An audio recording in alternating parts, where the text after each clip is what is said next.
they're not the only ones who struggle with pain, but still want to be sexual, still want to be seen as a sexual being, still want to embrace and embody themselves as a sexual person. That is very real and very possible.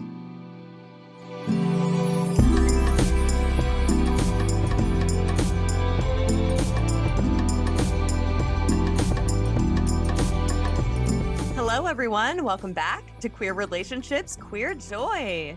Hi, Melissa. Hey, everyone. Hey, Keely. Just us again. Just us. Another week of just us. I actually get kind of excited because I'm like, so how have you been?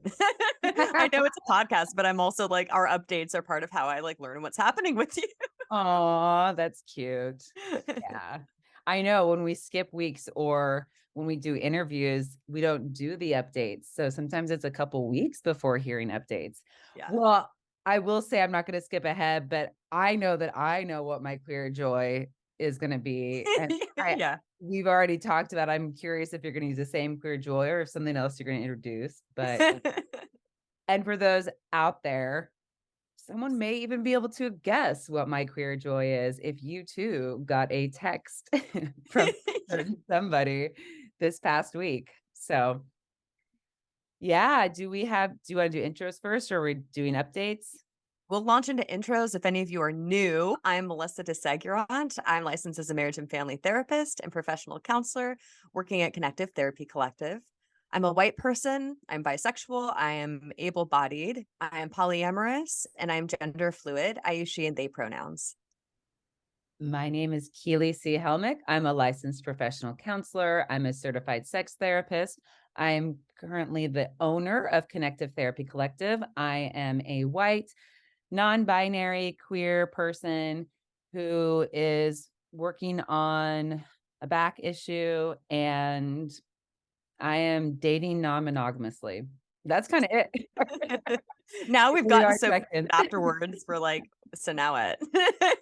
Well, and I'm trying to make it succinct and at the same time still have a good amount of identifiers and location of self. So, Yeah, but it changes a little bit each time. it does. I've noticed that, especially when I go quickly afterwards. I'm like, okay, those are are those the thing? Those are the things. Did they So, change? yeah, did they change?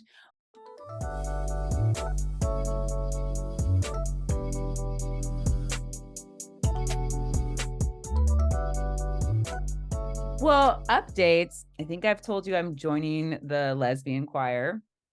Hmm. I went to the concert yesterday.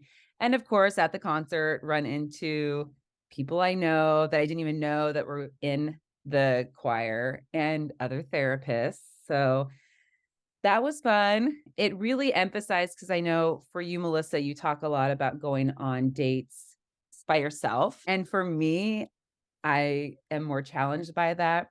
And I went to this concert by myself and I met people there. So that reinforces that it's good to go out by myself. And sometimes when I go out by myself, I may not end the night by myself. Right. You might not be alone the entire time. And then the one thing I want to bring up today from dating is because we talked about this a couple weeks ago about an episode of Multi-Amory that had a dating specialist. I want to say that I took that dating specialist advice and I had a meetup pre-screening of a person I'd been chatting with and did a like FaceTime meetup, which was fantastic.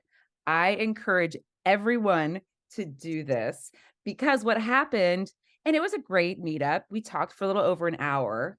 What I noticed though is I felt a lot less pressure. Mm. I didn't, it was like at 7 or 7:30 at night. So it was dark already, but it was early enough. I didn't have to go out. Let's be real. I just had to look cute from the waist up.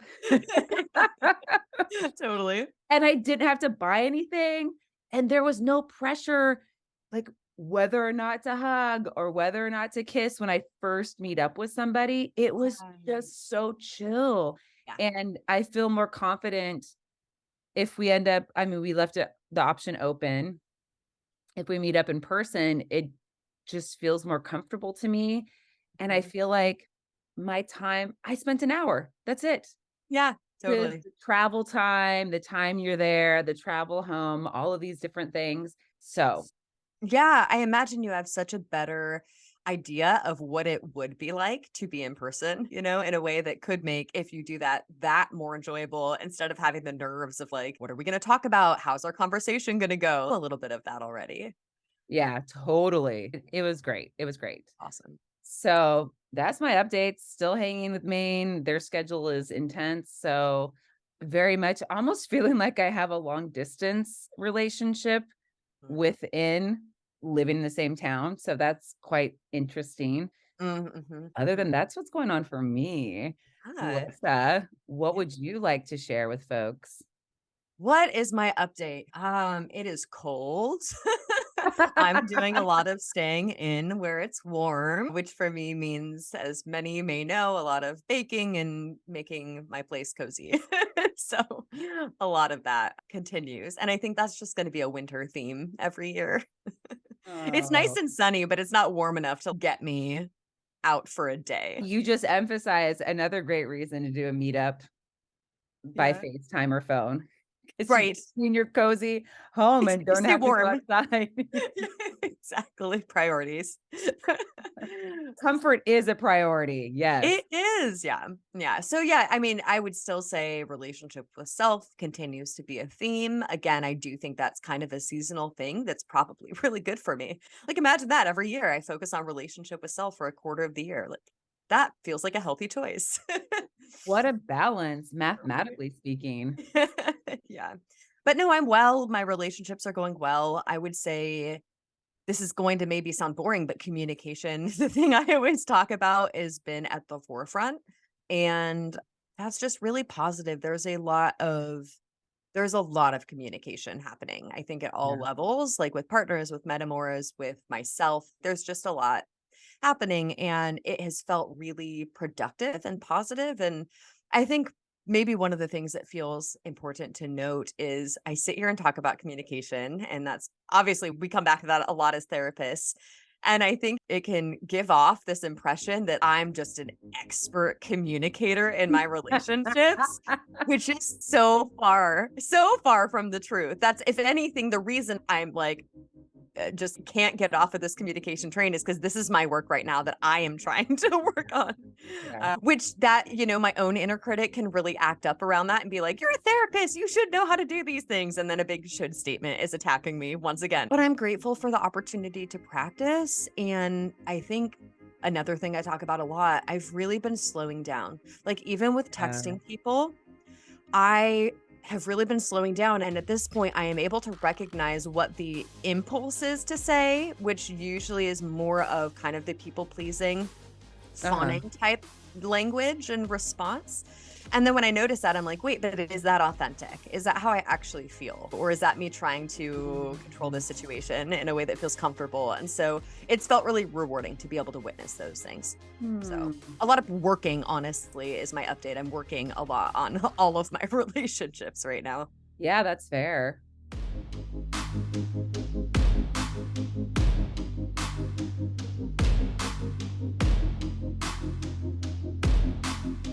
Well, speaking of work and relationships, and I want to tie in today, we're talking about pain and sex, Yeah. but we want to be clear we are talking about joyful pieces. Again, not toxic positivity, because pain is real. Yeah. And folks that either have pain in an acute way and are dealing with a recent flare up of something, or have a current injury, or for those that struggle intermittently with chronic pain or deal with chronic pain daily, Mhm. different kinds of pain. We're going to be doing an overview and talking about how to really continue having a sexual life and creating your own sexual life, dealing with these added struggles. Yeah.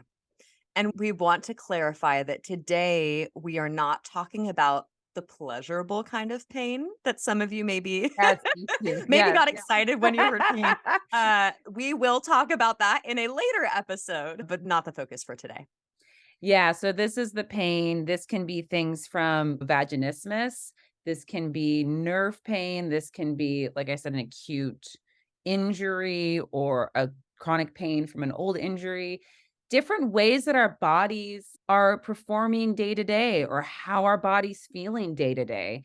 And this is a very brief, this is gonna be an overview.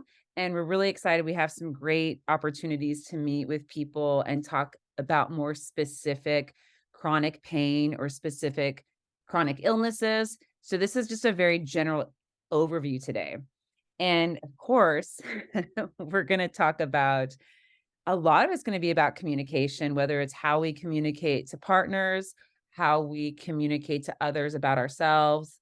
How do we talk to caregivers or how do we talk to doctors and maybe how to talk to your therapist about this if especially if you're not working with a therapist who's a sex therapist and may not have the same knowledge that Mhm. sex therapists do, which I will say even being a certified sex therapist, there's a lot of extra training that I've done outside of my certification process because this isn't something that's talked about a lot. I don't think that people, and yet, how many people throughout who we connect with on a daily basis, whether it's the grocery store, it's a coworker, it's a friend, so many people are dealing with some kind of pain in their body. Right. Yeah. Yeah, and when you name that it's not talked about, the first question that pops up in my mind is like, "Why?" Right? And Yeah. I mean, we can say ableism in general, maybe an answer to that question is an answer to that question. And within that, in addition to communication with others, I think part of what this topic brings up is that relationship to self. And you talked about as we were planning, Keely, like one's own self image and relationship to pain and relationship to our bodies in pain. Do we give ourselves permission to still be sexual beings? We don't need that permission, but are we holding ourselves back from even seeing ourselves that way in an ableist world that won't automatically see people who don't look to be able bodied, obviously, as being sexual? Yeah, and where do we see that in our media? We don't who is complain I mean, the classic, and this is so cis hetero. What I think of when I think about pain and sex in a general way is the cliche of some sitcom that's like some cis hetero woman's, "Oh, I can't have sex tonight, I have a headache." Yeah, right. Which A, humans get headaches, and headaches can be extremely debilitating, Yeah, but also it's this normalized idea that, "Oh, if there's pain, therefore I can't have sex." right, right. Yeah, yeah. And we are not here to say, very big disclaimer, it is always valid, always consent based. We're not saying in any way, shape, or form to push through pain Right. or to have sex in spite of pain. What we want to open up the conversation is this gray area of folks that want to continue to have their sense of sexual self and sexual connection with others in spite of what's going on with their bodies, Yeah. and always checking in with your doctor as well and understand like getting to know your body more and understanding the limitations, but within those limitations, within those structured boundaries, how can you open up your world to explore with yourself, find these new ways of connecting with others. And I think Mhm. queering sex really opens up the ability to do this a lot more than the standard cis heterosexual narrative. That's absolutely right, Keely. That's the foundation I think that we've built, at least recently on this podcast, to that I guess underlies this conversation. Because if we're not just looking at sex as penis, vagina, intercourse, that's the only thing that is sex or that is a valid way to express oneself sexually, then there's a lot of room to work with all different body types, all different responses, and all different levels of physical ability. Yeah.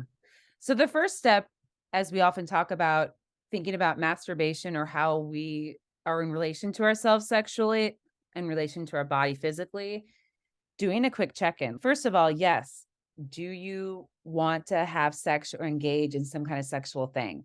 Mhm. And if it's something that you haven't been doing because of pain? What can you do within your body to connect that doesn't increase pain? Or how can you work with your body?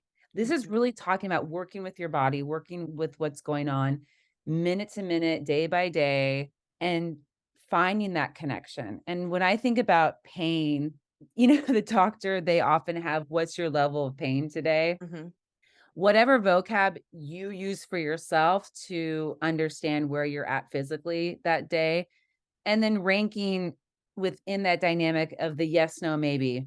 Yes, I really want to engage sexually with myself or with someone else today.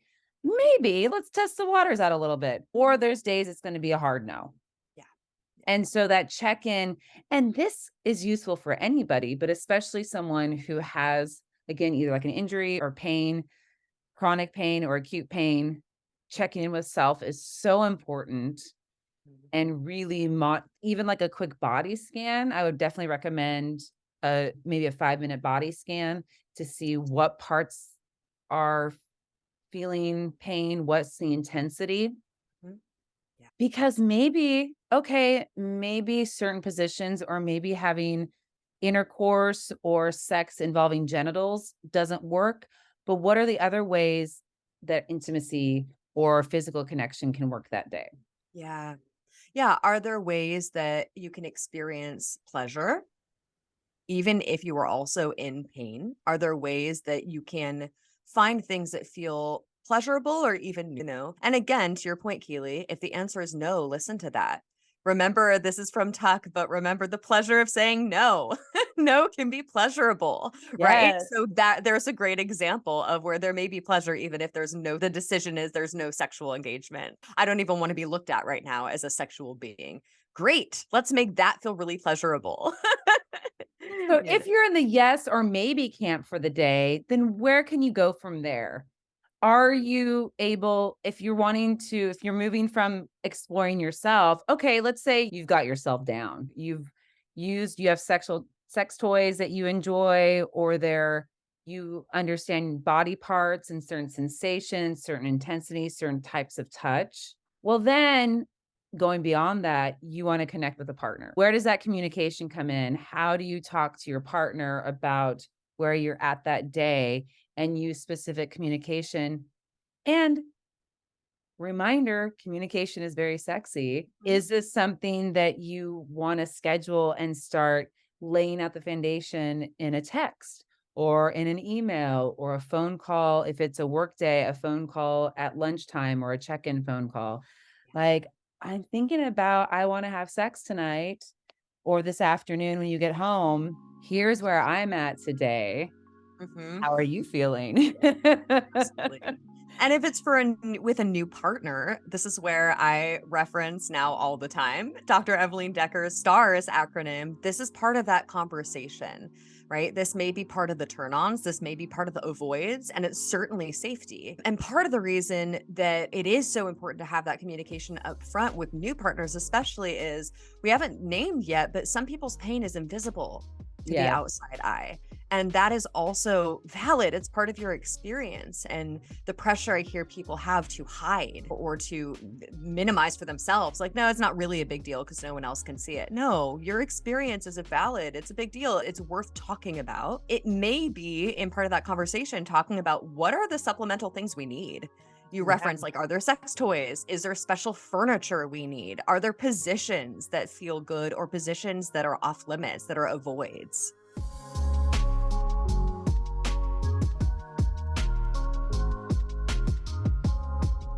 Hey, hey, it's Cardinal, your behind the scenes buddy. Yep, the one constant is change. Feel like things have changed in your relationship and you need to check in? Totally normal, but having that conversation can be hard, which is why we made a free relationship check in worksheet where you can explore your values and where those values conflict. You can foster vulnerability, practice being seen, and dive into power dynamics. Worksheets can be helpful tools to get that conversation going. You can do it alone or with your partner or partners. Find the link to download in the episode description. All right, back to the show. And how do you when you're talking about that, thinking about all the different ways, I think part of the reason, a big part of why we want to talk about this today is because there's not the vocabulary for all the different ways to do this. And if you think about how are you supporting your body in this? And honestly, I've been incorporating and I think about what athletes do to prep their body. And I've been thinking about sex as an athletic event. Mhm. Are you warmed up enough, ready to go? Yes. Not and we don't mean just have the genitals been, like, Oh. stimulated. Like, no, like, stretching. Have you done your stretches and incorporating a routine? So for me, honestly, sometimes sex is way more motivating than some big physical, like a run or a big hike. So it's like, Mhm. how do I prep for sex in the way that I would before I go on a hike? Yeah. And that changed so much with my injury. And I Mhm. will say the medical field, as I know it and as we notice it, is not prepared to help people be sexually active Right. with injuries, with pain. Yeah. Yeah. And I'll say, because I will ask them, like, hey, what do we do for this? And their suggestions have always been, and so we'll name their suggestions and then we're going to expand on that. One thing they talk about, okay, so we talk about this idea of stretching and warming up. And I will say, I think that we hear that so much and it's a real thing as people get older. I think that people in their Mhm. 20s may not. And again, we don't see this in movies. We don't see it in porn. We talk about porn where there's this like, you only see this little section of Yeah. the scene, and Yeah. what I bet you I wanna find it. I bet they're stretching before they do their sex scenes. I was gonna say, you can make that sexy, like, partner stretching, are you kidding me? Like, Oh my I grew up gosh. as a dance kid, but come on. Yeah, the position, I'm just thinking of the person, there's one person laying down and you have the leg up and you're, like, pushing into Let's get those hamstrings stretched out. yeah, yeah, or, Intense eye contact. putting your hands, stretching your arms. Yeah. So that's the thing to think about, like, we're thinking about the warm up, the consent piece, what it looks like before a sexual encounter. Yeah. Obviously, yeah, we can see her and just like our dentist tells us we should floss every day. Yes, I'm sure the doctor or physical therapist would say we should be stretching just daily. Okay, great. Guess what? Many people aren't doing that. So, Mhm. yes, if it's just part of your routine and you stretch morning and night, good for you. I aspire to that and have not done that successfully And daily. it's not accessible to everyone, It's not. you know? Again, that's this ableist idea, and whether we're talking about it's not accessible from a physical perspective, I do have clients who literally cannot work out, it is not good for their health. Yeah. Also, I mean, come on, we're therapists. Like sometimes in the midst of depression, no, you don't have the motivation. It is not accessible. And the priority is not to get up and stretch every single day. There may be a much different priority that's important for your mental health at that Yeah. moment. Yeah. So, yes, some kind of stretching, communication. There is some extra preparation. Again, this idea though, when I think to now we're not talking about BDSM today. And I will say the ritual piece of a BDSM scene can be Yeah. incorporated in all different sex scenes and Mhm. sexual encounters. And there is some planning and it can be sexy to maybe it's you make sure that you have ice in the freezer ready or which ice can be used both to help with inflammation and pain but can also be Totally. used in other sexy ways. Yeah. Yeah. Maybe there's a heating pad nearby. Having access to things close by if you Mhm. have to stop Yeah. during an encounter. Mhm. Mhm.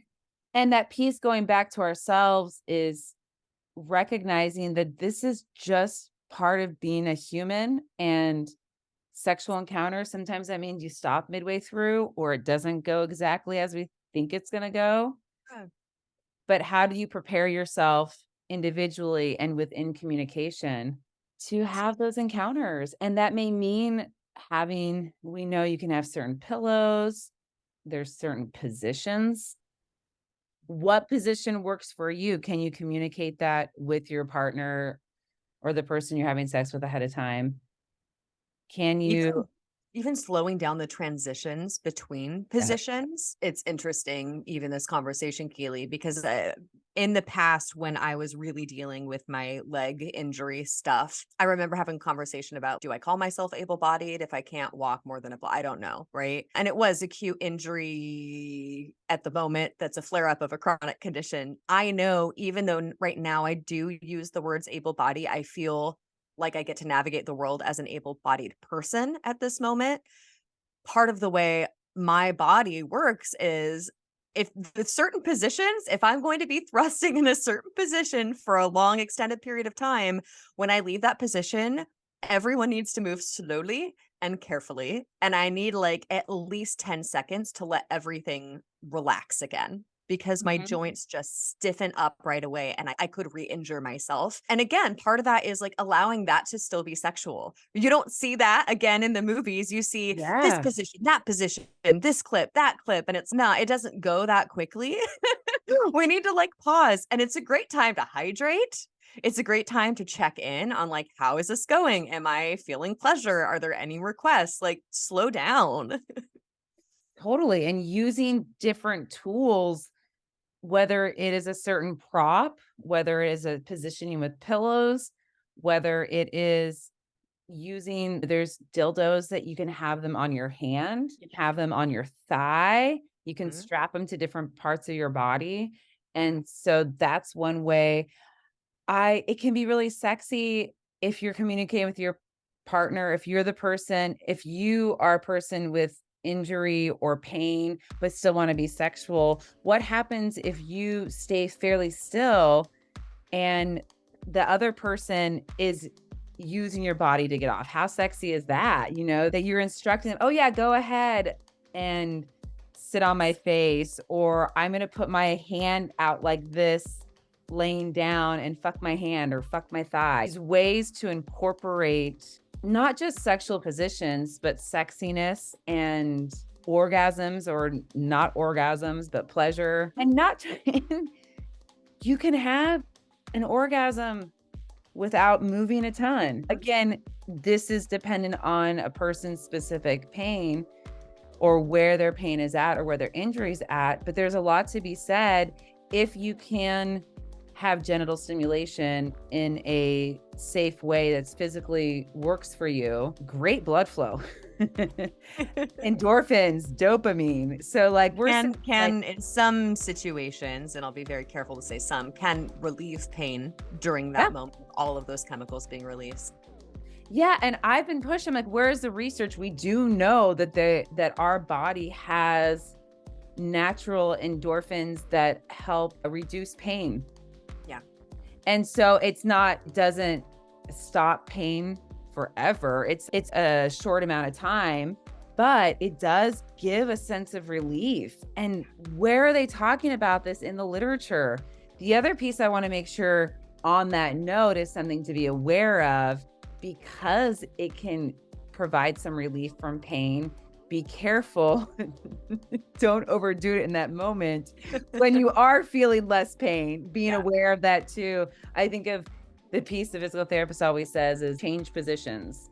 Yeah. Change positions, Yeah. change positions, get small pieces of movement in, what you can do, and that communication throughout the sexual encounter or the sexual experience with a partner. Yep.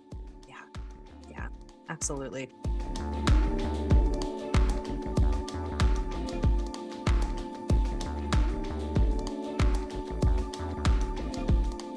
We playfully sort of said this as we were planning, Keely, but now I want to just say it. Like, this is part of the reason we need to get rid of judgment about sex and assumptions. And the word pillow princess, we can be done with. Let's be done with that as a community, because it's not fair. Yeah, or you can reclaim pillow princess if you want, Yeah. or reclaim some kind of phrasing that is a very appropriate and valid way of having sex. Totally. I like that. Let's reframe it. We don't have to throw it out. We can get rid of throw out my idea. Keep Pillow Princess, make it yours. Pillow royalty. It's finding the dynamic that works Yeah, and working with that's where the communication comes in. But I will say, yes, there is a lot of ableism in the negating or making fun of pillow princess, that term pillow princess. yeah, yeah. And it can be playful, but also, yeah, there's so many ideas out there of what sex is supposed to look like. Yeah. And so this is just one of the ways that then people can sometimes unintentionally or purposefully just step away from their connection with their sexual selves because they're like, well, I don't fit this. Right. Or those negative self-talk phrases like my body is broken, there's something wrong with me, I don't see people having sex, or I'm in too much pain to have sex, or sex isn't good for me. And it's not incorporated. I keep saying this, but it's like it's not incorporated in the medical field as I see it and as I talk to people. And so it's like, where are people going to get their information? And does it feel comfortable? Are people comfortable talking to their doctors, their pain management? I know from working it, I have, I don't even know how many doctors I've talked with in the past 6 months about my back. And okay, I'm a sex therapist. So I come from that piece. I don't know if I'd say privilege, but I have a lot of practice of talking about sex. So that's not the norm. People Yeah. don't have that practice or necessarily feel comfortable asking their possibly white cis hetero male doctor. Yeah. Yeah. And medical environments can feel very sterile and not sexy. Not that you need to be turned on to bring up that in conversation, but it can feel like we have to put on this front and not be authentic about what our goals are. And I appreciate the way, Keely, you've talked about your journey a little bit on here of how you've modeled, like, no, you talk about that. You've corrected the doctor who was like, oh, well, you're not having sex, right? Like, you've been like, oh, wait. And having some model of how to do that, I think, is helpful because that can be very uncomfortable for people to do. It is part of your healthcare. It is important. It is vital. It's part of you. And something you just said, Melissa, reminded me too. There's the extreme. So there's people that will a partner or someone you're sexually engaging with may just ignore the pain, but there's Mhm. also what happens sometimes when someone is like overly caretaking and you're like, Yeah. okay, I'm still like, how do you encourage the communication, but also be like, I still have my own sexual autonomy. Yeah. Thank you for caring. I'll inform you Right. of the things that I need. I'm glad that you care about my body, but I don't need you to constantly be telling me to be careful, unless that's sexy to you. Maybe you can work that into your dynamic and someone says, okay, time to change position. Right. Yeah, It can be totally. a whole role. It can Yeah. be a whole role play. Yeah. Yeah. But it's that communication and I mean, this I guess makes sense, but it's ongoing because Yes. you're going to learn your own body, your partner's learning you, and how you need to communicate things may shift over time.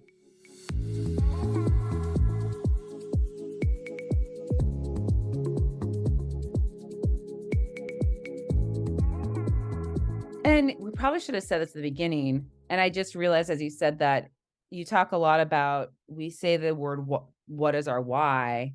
Mhm. And I was just thinking about how, depending on where you're at when you're talking about pain, if this is a certain type of pain that you've been dealing with your whole life, or it's something new that's happening, or sometimes certain physical changes are correlated with aging. Mhm. It's what is your narrative around who you are as a person, and how are you talking about yourself to yourself as a sexual person? Right. Yeah. And Yeah. how do you reclaim that? And what is your story you're telling yourself? What Mhm. is your story? I mean, I realized that my dating profile, it took me so long. I feel kind of silly saying this out loud, but I'll say it. That my identity is so wrapped up, or how I think about presenting myself as a very physical person around bike riding and hiking, and let's be real, Pacific Northwest person. And all of a sudden it dawned on me, I'm like, wait a minute. I literally cannot do any of those things right now. Yeah. Right. And so for me, reshifting not just my dating profile, but reshifting who am I as a person when I can't do these physical things? Yeah. Yeah. And who am I as a person sexually when I am having to shift or interact differently and rearrange certain things? And I have to change that about myself to know Yeah. how to communicate that to others, especially if they're new people that don't know me. Right. Yeah. I love that, updating the narrative about yourself. And with that, going through and processing all of the emotions that come up with that. There may Yes. be joy, it may be this reclamation of this is who I am now. Likely there's going to be grief. That's something that, I mean, gosh, grief comes up all the time too. We talk about that one a lot, but grief, especially in that our identity can very much be wrapped up in this physical ability. And I've had clients even catch themselves in sessions on saying, wanting to express some gratitude for the body, and it comes out actually very ableist of, well, I love my body because I can't love the shape of it right now and I'm not really a fan of that, but I love that it can do things for me, and at least I can do this and at least I can do that. And it's, well, what if your body can't do those things? Can you love your body because it's a body, Yeah. because you have one and it's here for you right now? But there may be grief there, especially if you've gone through a change in how your body feels and how you feel in your body. And this is also where I really want to make sure and incorporate that there are sex surrogates and sex coaches that really specialize. This is actually a lot of the work where sex surrogacy comes in, is someone really being their hands on, because it can feel like a lot of pressure to a partner, if especially if it's a new injury or a new thing happening, where you know, working with someone who really specializes in this. So, yes, self exploration, yes, communication, but also if you have the resources, there's some really awesome people out there who can really support you hands on with this and support your partner The outside nice of thing sex about therapy, talk therapy. Right, and the nice thing about going to someone who does have expertise in these areas, sex is on the table automatically as a conversation topic. It Yes. takes away that weirdness of bringing it up with someone who you don't know how they're gonna respond, if they're going to respond, if they're going to shame you or be uncomfortable themselves. This is like, "No, here's what we're gonna talk about today." So I want to just make sure, because we talked a lot about a lot of different things today. I want to recap a little bit. So, because, and maybe this is just my therapist workshop brain, What are the but takeaways? yes, what are the takeaways? So, yes, looking at self, creating a new narrative of self, if this is something new, or just really breaking the myth like pain, you're still a sexual being. Guess what? You're still a sexual being, even if you're choosing or at that point in time not having sex for whatever reason, you're still a sexual being as you see yourself a sexual being. And noticing, working with yourself, what still feels pleasurable in spite of the pain, or when you having that pain management and incorporating sex as part of pain management. Then there's the communication with your partner, and then trying things, utilizing, whether it's a swing, there's chairs you can use that help support, there's swings, there's props, there's all different types of sex toys.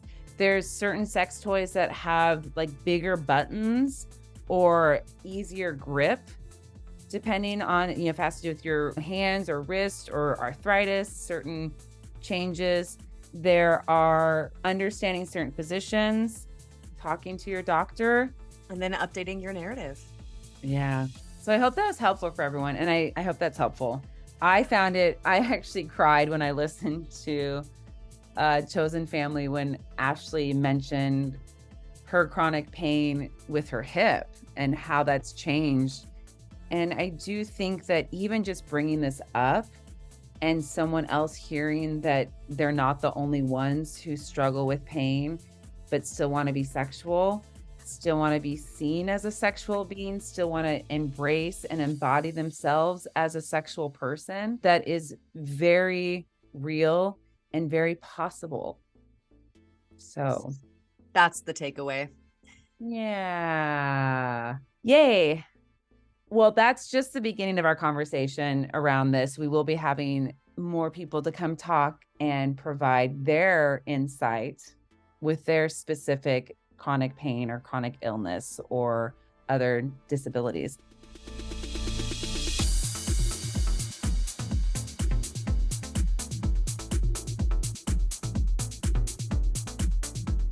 On to queer joy. Enjoy.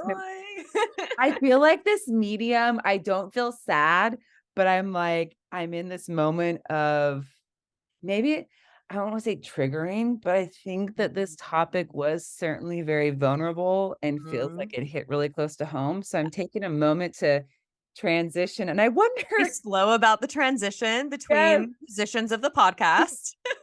and I wonder if sometimes it's something I want to take note of, actually. I wonder how that comes across our transition, because sometimes even today it's about embracing sexuality in spite of or within the dynamic of having pain, but the transition, it wasn't like, I don't know, it wasn't super happy.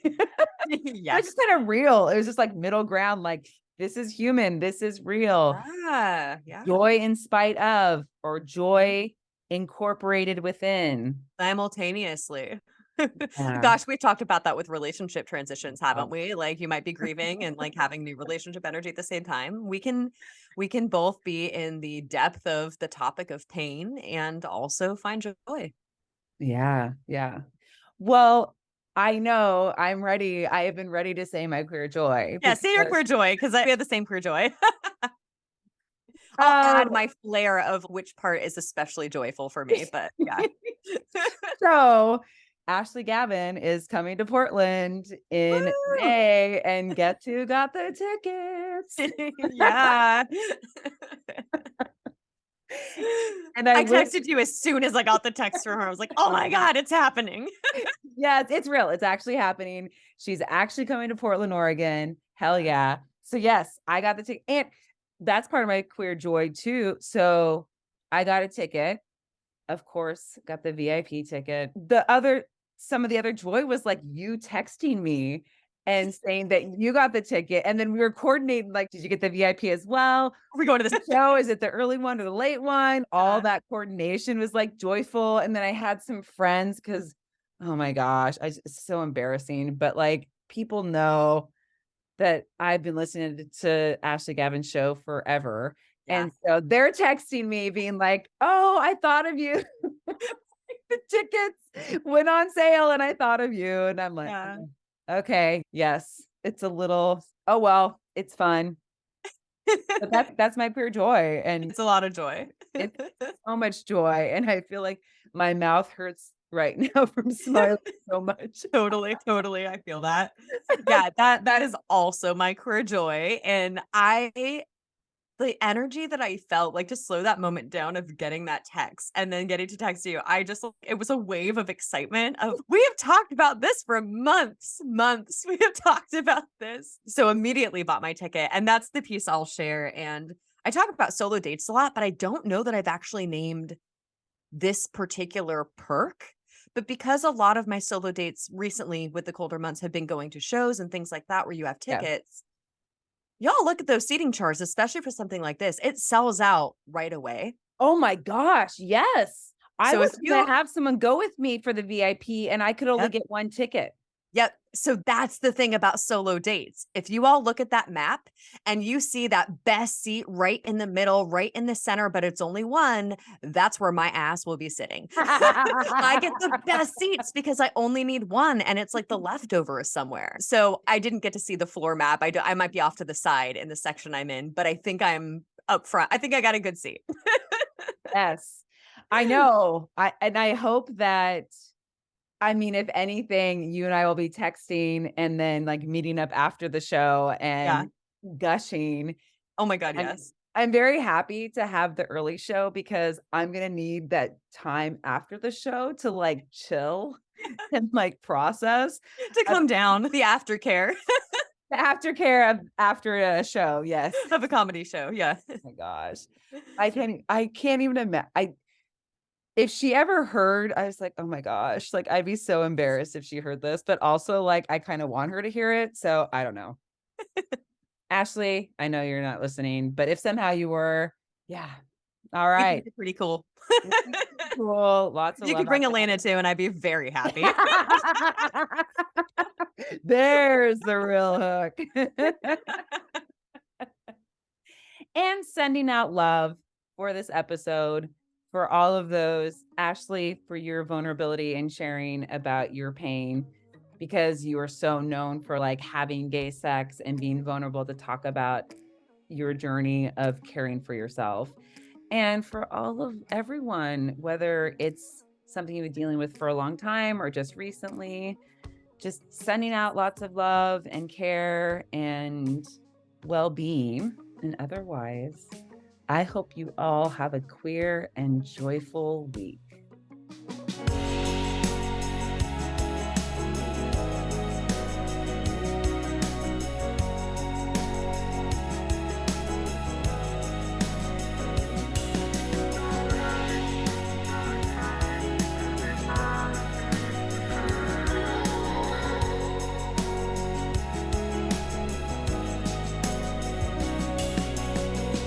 Thanks for listening to Queer Relationships, Queer Joy, a podcast by Connective Therapy Collective, hosted by Keely C. Helmick and Melissa DeSegurant, with audio edited by me and Lei Supapo Bernito. I'm your producer, Cardinal Marking. Intro music is by Bad Snacks. If this episode made you smile or think, tell us about it. If you hated it, tell us about that. Review us on iTunes or Spotify, or send us an email at media@connectivetherapycollective.com. For more queer joy, visit our Instagram at queer relationships queer joy. Love ya. Bye.